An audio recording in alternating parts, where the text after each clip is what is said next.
Hello दोस्तों, नमस्कार। आप सभी का एक बार फिर से हार्दिक स्वागत है आशीष क्लासेस पर।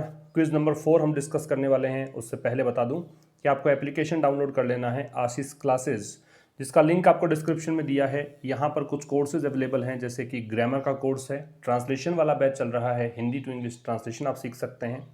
एक और एप्लीकेशन हमारा है आशीष क्लासेस इंग्लिश। इसको आप डाउनलोड करेंगे सीधा प्ले स्टोर से। यहाँ पर आपको मिलेगा एडिटोरियल का बैच, जो अब कल से स्टार्ट हो रहा है। हर वेंसडे को हम स्टार्ट करते हैं ये बैच। 2 एडिटोरियल्स यहाँ पर डे मिलते हैं। एक एडिटोरियल जो शाम को 5 बजे आपको मिलता है, ये यहाँ पे जल्दी आपको मिल जाएगा, और एक लेट नाइट मिलेगा। दोनों के PDF यहाँ पर उपलब्ध होंगे। क्लोज टेस्ट और पैराजंबल का बैच भी यहाँ पर अवेलेबल है। आइए स्टार्ट करते हैं आज का सेशन, क्विज नंबर 4। सबसे पहली बात, आपको इस सेशन को सॉल्व करने से पहले इसका PDF ले लेना है टेलीग्राम चैनल से। लिंक आपको डिस्क्रिप्शन में दे रखा है चैनल का। वहाँ से PDF लेकर खुद से सॉल्व करेंगे। आज की खास बात यह है कि इस सेशन में 15 क्वेश्चंस हम डिस्कस करेंगे। वैसे हम 10 क्वेश्चन डिस्कस करते हैं, धीरे धीरे मैं क्वेश्चंस बढ़ा रहा हूँ। 15 क्वेश्चंस आज की क्लास में हैं। तो सबसे पहले कॉमन एरर्स के क्वेश्चन दे रखे हैं। पहला क्वेश्चन देखिएगा, signalling a revive of the political process in Jammu and Kashmir, Prime Minister Narendra Modi has decided to meet 14 party leaders from the Union Territory on June 24। सबसे पहले तो इसका ट्रांसलेशन क्या है, उसके बाद बताता हूं कि इसमें कहां पर एरर है। ट्रांसलेशन का ये है कि सिग्नलिंग अ रिवाइव, सिग्नलिंग संकेत देते हुए, अ रिवाइव मतलब एक रिवाइव का। अब पहली बात तो यहाँ पे एरर ही आ गई है, इसको बोलने में ही समझ में आ जाएगा। तो ये ए दे रखा है, तो ए के बाद डिटर्मिनर के बाद तो क्या चाहिए आपको, नाउन चाहिए। ये आपको रिवाइव दे रखा वर्ब है, और नाउन फॉर्म इसका बनता है रिवाइवल। रिवाइवल का मतलब फिर से उसी स्थिति में ला कर रख देना, फिर से सक्रिय कर देना। तो संकेत करते हुए किसका, एक रिवाइवल का। रिवाइवल किसका होना चाहिए, पॉलिटिकल प्रोसेस का। कहां पर, जम्मू कश्मीर में। तो जम्मू कश्मीर में राजनीतिक प्रक्रियाओं के रिवाइवल का संकेत देते हुए प्राइम मिनिस्टर नरेंद्र मोदी ने तय किया है कि वो 14 पार्टी लीडर्स से मुलाकात करेंगे। और ये लीडर्स कहां से होंगे, यूनियन टेरिटरी मतलब जम्मू कश्मीर से। और कब करेंगे मुलाकात, जून 24 को। ये इसका ट्रांसलेशन है। तो यहाँ पे देखिए ए डिटर्मिनर है, डिटर्मिनर के बाद क्या लगना चाहिए, नाउन। तो ये जो कॉन्सेप्ट्स मैं डिस्कस कर रहा हूँ आपके साथ, वो आप नोटबुक में नोट करिए। और जब भी ये सेशन आप सोल्व करें मेरे साथ, हमेशा उन सब चीज़ों को रिवाइज करके फिर आप जरूर से देखें इन चीज़ों को। रिवाइवल आंसर आएगा, आंसर होगा ए। सेकेंड क्वेश्चन है, the dilemmas of ending the US forever war appear to fall heavily upon the shoulders of president Joe Biden. Dilemma का मतलब होता है दुविधा। इसके लिए सिनोनिम होता है कॉन्ड्री, या फिर आप इसके लिए कह सकते हो कॉम्प्लिकेशन, या फिर डिफिकल्टी। ये सब इसके सिनोनिम्स हो सकते हैं। तो जो दुविधा है या मुश्किल है किसकी, US के जो फॉरएवर वॉर चल रहा है, मतलब हमेशा से जो लड़ाई चल रही है, उसको एंड करने के पीछे जो दुविधा है, वो ऐसा लगा कि ये दुविधा अब आ गई है, ये बर्डन आ गया है किसके कंधों पर, प्रेसिडेंट जो बाइडेन के कंधों पर। हु इज नाउ हेल्मिंग, हेल्म का मतलब होता है इंचार्ज होना, प्रभारी होना। जो बाइडेन जो कि प्रभारी हैं देश के, रश मतलब जल्दीबाजी, हरी। तो देश जो जल्दीबाजी में है कि देश बाहर निकलना चाहता है, एग्जिट होना चाहता है, किससे पहले, अपने द्वारा थोपी गई डेडलाइन से पहले। इम्पोज्ड का मतलब थोपना, तो खुद के द्वारा ही इन्होंने डेडलाइन यहाँ पे घोषित करी है 11 सितंबर 2021। और 11 सितंबर 2021 का विशेष महत्व इसलिए है क्योंकि ये 20वीं एनिवर्सरी है किसकी, WTC दे रखा है आपको, वर्ल्ड ट्रेड सेंटर है, उस पर जो आतंकी हमले हुए थे उसके 20 साल यहाँ पूरे होंगे। तो 11 सितंबर 2021 से पहले अमेरिका बाहर निकलना चाहता है इस लड़ाई से, अफगानिस्तान से, उसकी ये बात कर रहा है। तो ये तो इसका ट्रांसलेशन हुआ। यहाँ पे एरर देखिए क्या है, दो चीज़ें आपको समझनी है, एक है फॉल और दूसरा शब्द है फेल। ये दोनों ही वर्ब के रूप में अगर लें, फॉल का मतलब गिरना होता है, फेल का मतलब गिराना होता है। ठीक है, इसकी जो सेकेंड फॉर्म करेंगे वो फैलिड करेंगे, और थर्ड फॉर्म भी इसकी फैलिड होगी। तो ये गिराने के सेंस में आता है। फॉल है, इसकी सेकेंड फॉर्म फेल करेंगे और थर्ड फॉर्म फॉलन करेंगे, ये गिरने के मीनिंग में आएगा।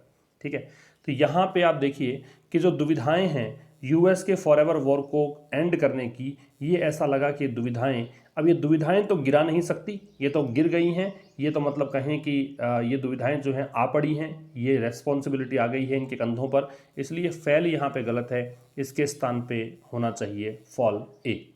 ठीक है, question number 3, with the election of Ibrahim राइसी a hardline cleric. Hardline का मतलब होता है स्ट्रिक्ट। जो वर्ड्स यहाँ पे नए आ रहे हैं वो नोट करते चलना। क्लरिक का मतलब होता है धर्म गुरु, रिलीजियस लीडर, चाहे वो मुस्लिम कम्युनिटी में हो या क्रिश्चियन कम्युनिटी में हो। रिलीजियस लीडर, ठीक है, धार्मिक नेता। तो इसके साथ कि इब्राहिम राइसी का चुनाव किया गया है, ठीक है, और इब्राहिम राइसी कौन है? ये एक बहुत ही सख्त अनकॉम्प्रोमाइजिंग टाइप के धर्म गुरु हैं। एज ईरान प्रेसिडेंट किस रूप में इनका इलेक्शन हुआ है? ईरान के राष्ट्रपति के रूप में। तो the Islamic republics during ruling, तो इस्लामिक रिपब्लिक ईरान के लिए कह रखा है। रूलिंग का मतलब जो अब इनमें जो शासन करने वाली, क्लर्जी का मतलब होता है धर्म गुरुओं का समूह।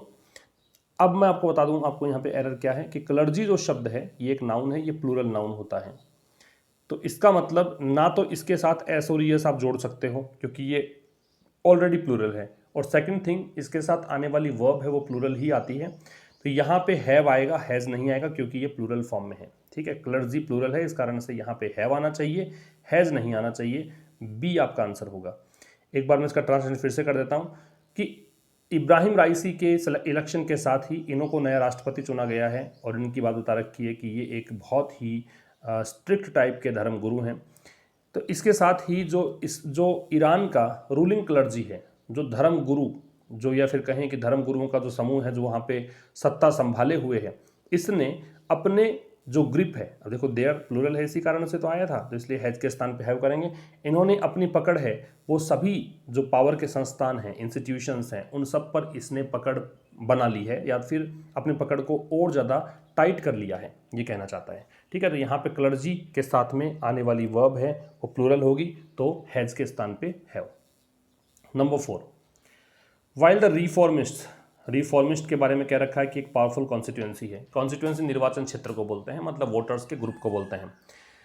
तो वाइल से सेंटेंस स्टार्ट है, इसका मतलब ये कहना क्या चाह रहा है, देखो कि ये एक तरफ जो रिफॉर्मिस्ट लोग हैं, रिफॉर्मिस्ट का मतलब सुधारवादी, जो समाज में सुधार लाना चाहते हैं, बदलाव लाना चाहते हैं, चेंजेस देखना चाहते हैं, इन्होंने क्या किया है? पुश फॉर का मतलब प्रयास किया है।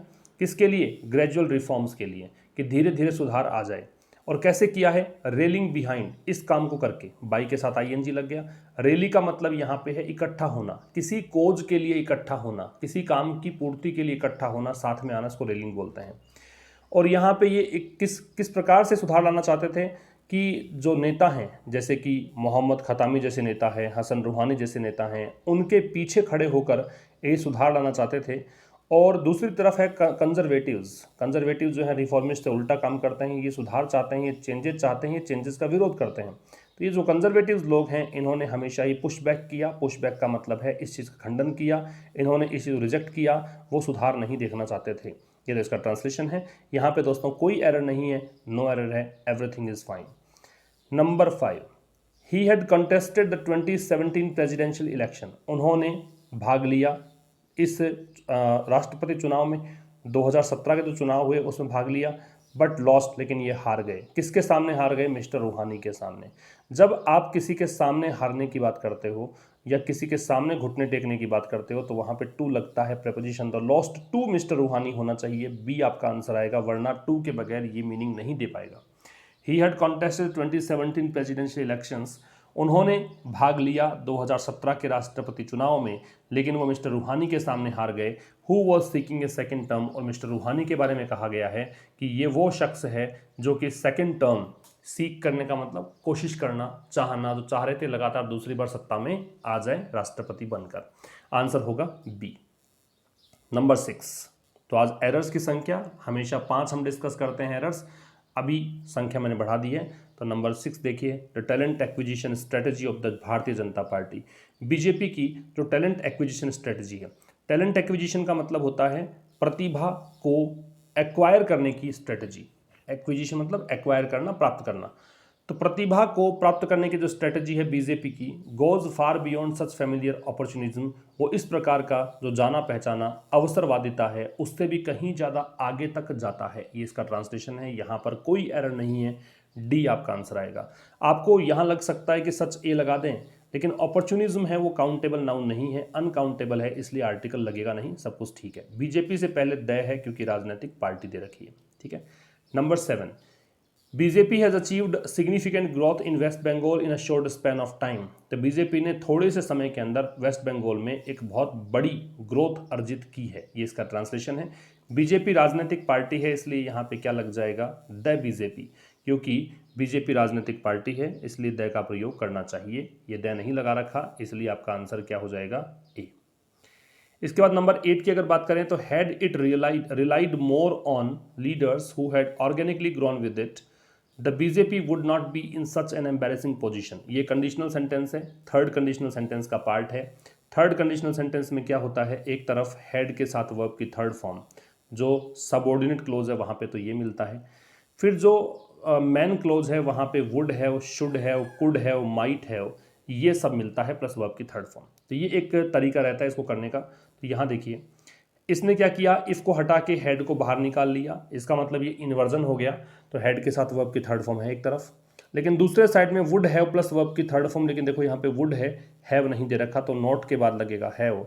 और इसका फर्क ये भी पड़ेगा कि हैव के साथ वर्ब की थर्ड फॉर्म आती है तो बी के साथ में आ जाएगा, बी के स्थान पे आ जाएगा बीन, तो वुड नॉट हैव बीन। ठीक है, तो आपका आंसर तो हो जाएगा क्या, सी। और इसका ट्रांसलेशन ये हो जाएगा कि यदि इसने अपने नेताओं के पर विश्वास किया होता, नेता कौन से, जो इसके साथ ऑर्गेनिकली ग्रो हुए थे, मतलब मूल रूप से इसी के साथ इन्होंने स्टार्ट किया था, उस पर अगर इसने ज़्यादा ट्रस्ट दिखाया होता, रिलाई किया होता, रिलाई निर्भर होने को बोलते हैं, डिपेंड ऑन को बोलते हैं, ऑन लगता है इसमें, तो बीजेपी जो है ऐसी शर्मिंदगी पूर्ण स्थिति में नहीं होती, ये आंसर है। तो ये तो आपकी कॉमन एरर्स कंप्लीट हुई है। यहाँ तक आपको बताना है कमेंट बॉक्स में जाकर कि कॉमन एरर्स 8 क्वेश्चंस में क्या आपका स्कोर रहा है। ठीक है, और शेयर ज़रूर कर दीजिएगा, आप लोग सेशन शेयर नहीं करते हैं। स्टूडेंट जितने अधिक जुड़ते जाएंगे उतने ज़्यादा क्वेश्चंस मैं लाता जाऊंगा इसके अंदर। सिनोनिम्स देखिए, फोर्ज, फोर्ज का सिनोनिम क्या है, फोर्ज का मतलब होता है बनाना, क्रिएट कह सकते हो या फिर फॉर्म कह सकते हो, बनाना, तो क्या हो जाएगा, फॉर्म। सेपरेट अलग करना है तो ये इसका एंटोनिम हो गया। फोर्जरी का मतलब जाली या नकली है, कहीं ऐसा ना हो कि फोर्ज को देखकर सीधा लगाया हो फोर्जरी जल्दीबाजी में, जाली या नकली को फोर्जरी बोलते हैं, ऑथेंटिक असली, ये एक दूसरे के एंटोनिम्स हैं, सी और डी। नंबर 10 स्पाइरल, स्पाइरल का मतलब होता है तेज गति से बढ़ना, स्पाइरल इसको बोलते हैं, ये है तेज गति से बढ़ना, तेज गति से बढ़ने को बोलते हैं सोर। ठीक है, मेज होता है वो जाल कह सकते हो, मेज जाल को बोल सकते हैं, एक प्रकार से पहेली को बोल सकते हैं, है ना। एनिग्मा का मतलब पहेली होता है, तो एक दूसरे के सिनोनिम हो सकते हैं ये। एनिग्मा का मतलब ये पजल, पहेली, ये सब। डिक्लाइन का मतलब गिरावट आने को बोलते हैं, डिक्लाइन का मतलब गिरावट आना, तो ये ए आंसर आ जाएगा। फिर एंटोनिम्स की बारी है। एंटोनिम में पहला क्वेश्चन पूछा है टसल, टसल का मतलब लड़ाई झगड़ा होता है, तो फाइट जो है ये तो इसका हो गया सिनोनिम, हमें चाहिए एंटोनिम, एंटोनिम हो जाएगा पीस, झगड़े का शांति। आउटलैंडिश का मतलब होता है स्ट्रेंज, देखो एक ही सेशन में बहुत सारे वर्ड आप सीखेंगे। वेग का मतलब होता है अनक्लियर, अस्पष्ट, तो वेग का मतलब अनक्लियर है।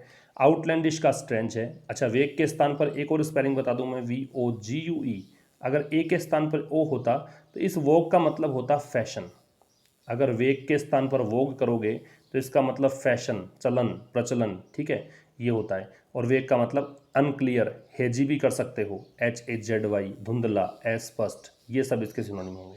तो आंसर होगा आपका डी, पीस। 12 है फ्लॉक, फ्लॉक का मतलब होता है इकट्ठा होना, इकट्ठा होना मतलब गैदर और असेंबल, ये तो सिनोनिम है, तो A, D और फ्लॉक ये तो आपस में क्या हो गए, सिनोनिम। एंटोनिम करना है तो क्या हो जाएगा, डिस्पर्स, डिस्पर्स का मतलब बिखरना। हैमस्ट्रिंग है, इसका मतलब रुकावट डालना होता है, हैमस्ट्रिंग का मतलब हैम्पर होता है, रुकावट डालना, हैमस्ट्रिंग। ठीक है भाई। अब बात करें 13 और 14, 13 का क्वेश्चन है वो इनकरेक्टली स्पेल्ड वर्ड का है, और ये इनकरेक्टली भाई INCORR, ठीक है। आपको गलत स्पेलिंग यहाँ पे से फाइंड आउट करनी है। तो देखो ये स्पेलिंग सही है, इसका मतलब पृथक करना है, सेपरेट करना है, अलग करना है, सेग्रीगेट। पार्सिमोनियस की स्पेलिंग सही है, इसका मतलब स्टिंजी है, कंजूस है, स्टिंजी, कंजूस। हेवन की स्पेलिंग गलत है, HAVEN होनी चाहिए, इसका मतलब होता है शेल्टर, या फिर कर सकते हो हार्पर, हार्बर, देखो SHELTER शेल्टर कर सकते हो, HARBOUR हार्बर कर सकते हो, ASYLUM असाइलम कर सकते हो। तो ये होता है शरण स्थल, जहाँ पर कोई पनाह लेता है तो उसको बोलते हैं हेवन। और मैवन जो है उसकी स्पेलिंग सही है, इसका मतलब है एक्सपर्ट, जो किसी भी पर्टिकुलर फील्ड में एक्सपर्ट हो, स्किल्ड हो, उसको मैवन के नाम से जानते हैं। तो आपका आंसर क्या हो जाएगा, C, HAVEN होना चाहिए। अब सेंटेंस इंप्रूवमेंट मैंने जोड़ा है इसके अंदर। सेंटेंस इंप्रूवमेंट और कॉमन एरर्स, ये दो ऐसे सेगमेंट होते हैं जो ग्रामर पर डिपेंड करते हैं पूरी तरीके से। चलिए पढ़ते हैं इसको। Good leaders are always attentive towards his subordinates needs. Good leaders are always attentive, देखो इसको अंडरलाइन नहीं किया मैंने, मतलब मैं अंडरलाइन इसको करने का मुझे पता भी नहीं कैसे मैंने बनाया था, खुद नहीं बनाया था मैंने ये। आजकल थोड़ा सा दूर रह रहा हूँ तो इसलिए ये सब चीज़ें नहीं हो पा रही हैं, ना मेरे पास कोई टेक्निकल स्टाफ है कि मैं इसको प्रॉपर तरीके से अरेंज कर पाऊँ। फिर भी चलो बता देता हूँ आपको मैं कि यहाँ जो अंडरलाइन पार्ट है वो ये वाला है, गुड लीडर्स आर। इसको यहाँ पे आपको रिप्लेस करना था अगर कॉमन एरर मतलब कोई एरर निकलती है तो कह रहा है कि जो अच्छे लीडर्स होते हैं ना वो हमेशा ही अटेंटिव होते हैं, किसको लेकर, अपने सबऑर्डिनेट्स की नीड्स को लेकर। सबऑर्डिनेट निचले कर्मचारी हैं जो उनके अधीन काम करते हैं, उनकी आवश्यकताओं को लेकर। एक बात समझना, जो यहाँ हिज कह रहा है ये, इसका मतलब ये किसी एक की बात ही कर रहा है कि अच्छा जो नेता है वो अपने सबऑर्डिनेट्स की नीड्स का ध्यान रखता है। तो यहाँ लीडर्स जो है प्लूरल गलत है, इसका मतलब ये सिंगुलर आना चाहिए। दूसरी बात, आर नहीं आएगा, अगर सिंगुलर है तो इज आएगा, तो यहाँ तो आएगा इज, पहली बात। तो ऑप्शंस देखिए, ऑप्शंस में से ये तो कट जाएगा क्योंकि यहाँ पे आर है, इन दोनों में इज है। फिर आप देखो लीडर्स, यहाँ गुड लीडर्स है, लीडर्स तो नहीं होगा, सिंगुलर होगा, तो इसलिए आपका आंसर ए हो जाएगा, अ गुड लीडर इज। 15 है banks charges differently rate of interest. तो यहाँ पे इसको आपको चेंज करना था, ठीक है। तो रेट यहाँ पे नाउन है, नाउन है तो इसका मतलब डिफरेंटली एडवर्ब नहीं आएगा, नाउन को मॉडिफाई करता है एडजेक्टिव, तो यहाँ पे डिफरेंट होना चाहिए। तो जहाँ डिफरेंट है वो रखिए, बाकी काट दो। तो यहाँ डिफरेंस कट जाएगा, यहाँ डिफरेंस कट जाएगा, ये डिफरेंट रेट्स सही है। तो इसका मतलब ये है कि बैंक्स जो हैं वो अलग अलग रेट ऑफ इंटरेस्ट चार्ज करते हैं, जो डिपेंड करता है किस पर, लोन की साइज़ पर। तो ये थे 15 क्वेश्चन। शेयर ज़रूर कर दीजिएगा, लाइक ज़रूर कर दीजिएगा, लगातार ये क्वेश्चंस आपको मिलते रहेंगे। और जितनी संख्या बढ़ती जाएगी व्यूअर्स की पर्टिकुलर इस क्लास के लिए, उतने ज़्यादा मैं फटाफट से क्वेश्चंस बढ़ाता जाऊंगा और बहुत ज़्यादा क्वेश्चंस हम प्रैक्टिस कर लेंगे। किसी भी एग्जाम के लिए बहुत ही महत्वपूर्ण ये सेशन होने वाला है। एक रीड का क्विज सेशन चल रहा है, तो उसके अंदर भी मैं क्वेश्चंस प्रैक्टिस करवा रहा हूं, और क्वेश्चंस प्रैक्टिस आप करते हो तो कॉन्फिडेंस खुद ब खुद बढ़ जाता है, आपका स्कोर बढ़ जाता है एग्जाम में। उसी को ध्यान में रखते हुए मैं सीधा क्विज फोकस कर रहा हूँ, क्योंकि क्विज में हम कॉन्सेप्ट भी क्लियर कर लेते हैं, प्रैक्टिस भी हमारी हो जाती है, और एग्जाम में किस तरीके से करना चाहिए वो स्ट्रेटेजी भी आप जान जाते हैं। तो वो सेशन भी अगर आप में से कोई रीट की तैयारी कर रहा हो या आपके आसपास को तैयारी कर रहा हो, उनको बताएं उस बारे में, ताकि वो लोग वहाँ पे जुड़ जाएं। चलिए मिलते हैं नेक्स्ट किसी सेशन में, तब तक के लिए नमस्कार, थैंक यू वेरी मच।